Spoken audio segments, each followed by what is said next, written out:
yours, Rodney G, Scarred Not Silent. Thank you for being here. We're at our Friday. We know we got it made now. Hope everyone's doing well out there. And thanks for being here with me. And guess what?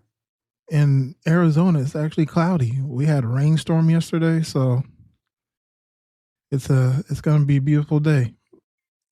We never get rain. I feel like we never get rain, at least in like the Phoenix suburb area. It's always just so hot.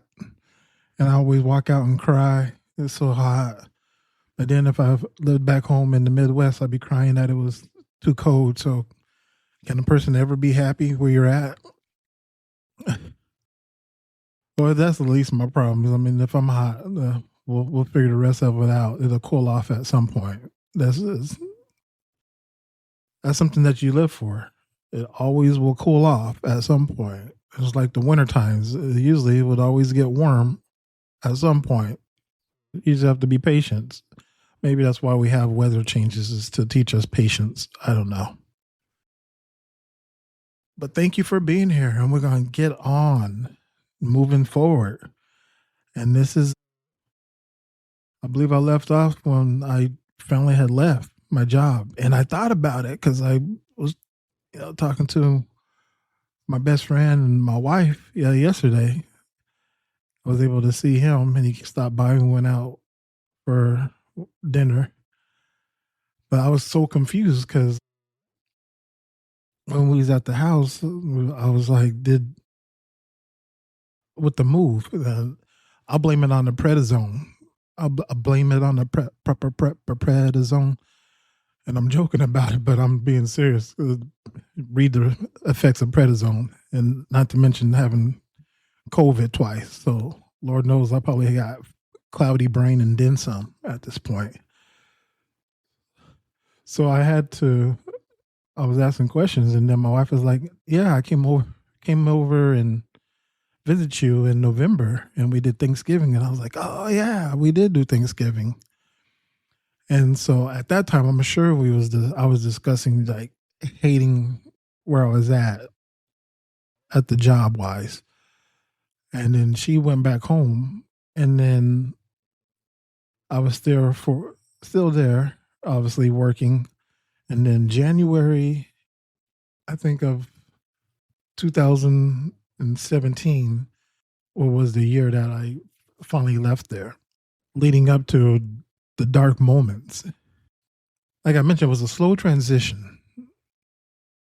And it's so quiet and eerie feeling that it kind of sneaks up on you. You kind of realize that getting out like I did, although I feel like I'm an introvert. So for me to get out is, now that I'm with my wife, it makes it easier because she's an extrovert. So she definitely don't want to sit in the house all day. But for myself, I just find peace at the house, really. And then I could find things to entertain me. And sometimes I got to get out and mix around with people. But for me, like being home and using them on the computer or something, that's like peace for me. To go out and mingle with a group of people, like, makes me take my deep breaths. So it was hard to kind of determine, like, is this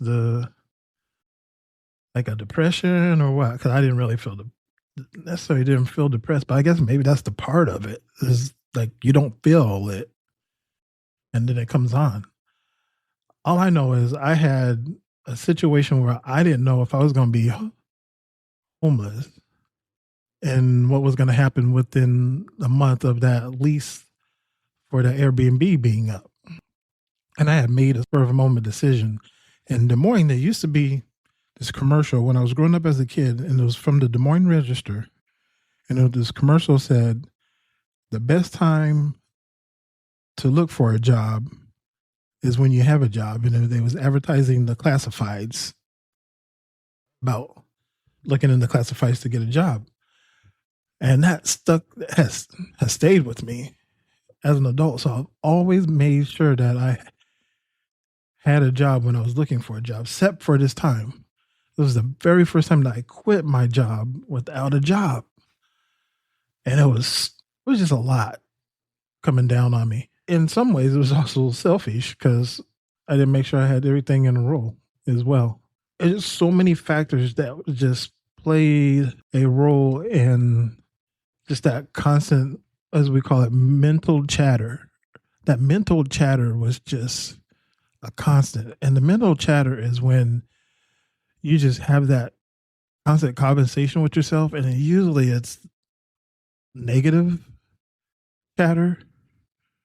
It could be, I, I'm sure it could be anything, but a lot of times we associate it with the mental chatter as being the negative, of saying, well, I can't do this, or you're not going to be able to do this, or people looking at you funny, or oh my gosh, my clothes are not right, or I looked in the mirror, my lipstick's not right. So that's like your mental chatter. It's always finding out those things uh, that we find about ourselves that are not perfect. And I did air quotes. Did you guys see the air quotes? I did air quotes. Anyway, so it's not perfect.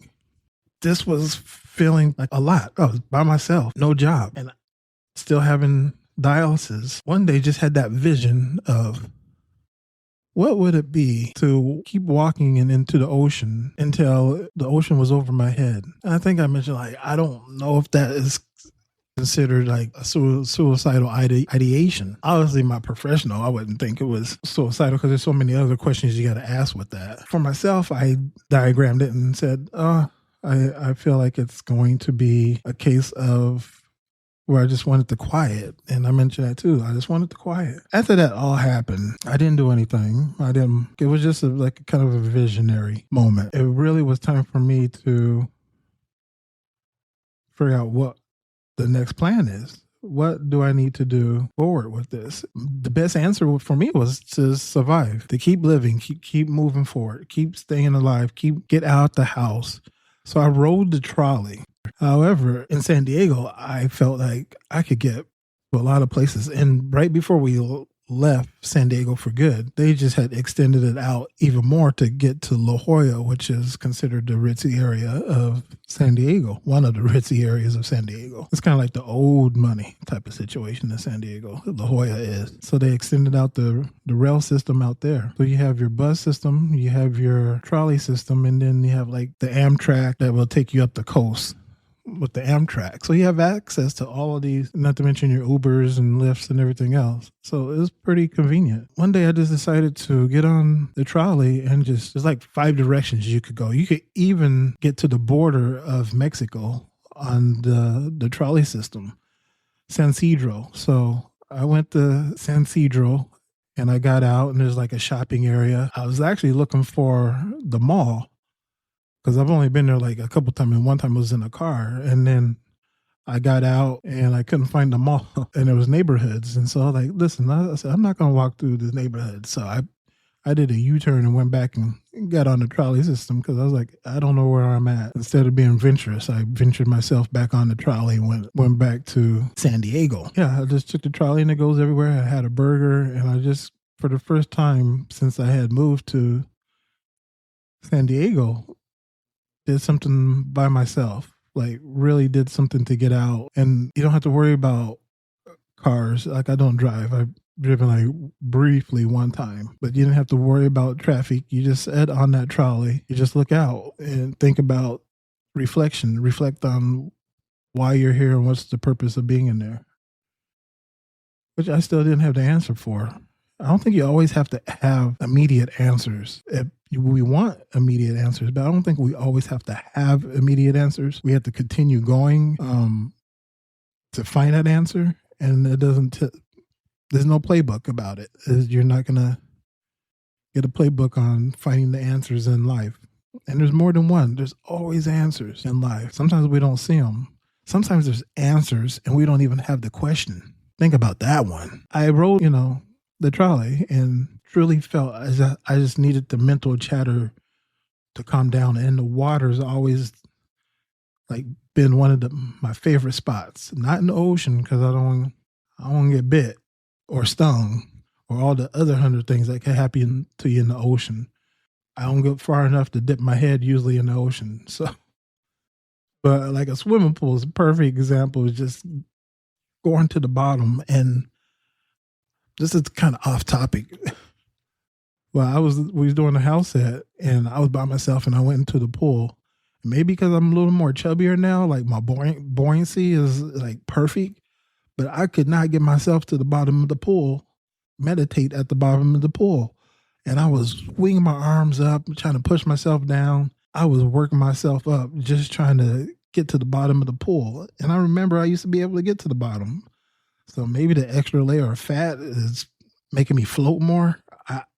I don't know. So if you have the science behind it, feel free to leave a comment, because I was like, I cannot get to the bottom of this pool. Anyway, just a little digression.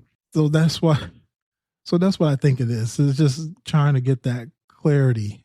Eventually, I talked to my wife. As I mentioned, she's going through her own struggles. And Monday, I'll share with you our next plan, how divine intervention,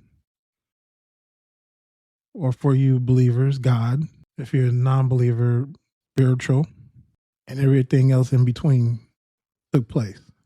Like I said, we don't always have the answer immediately, much as we want to have it. Sometimes it benefits us to put trust in ourselves or a higher power. And so many times the answer will come to you. Thank you for being here. You know what? If you wake up, you have a purpose. Bye.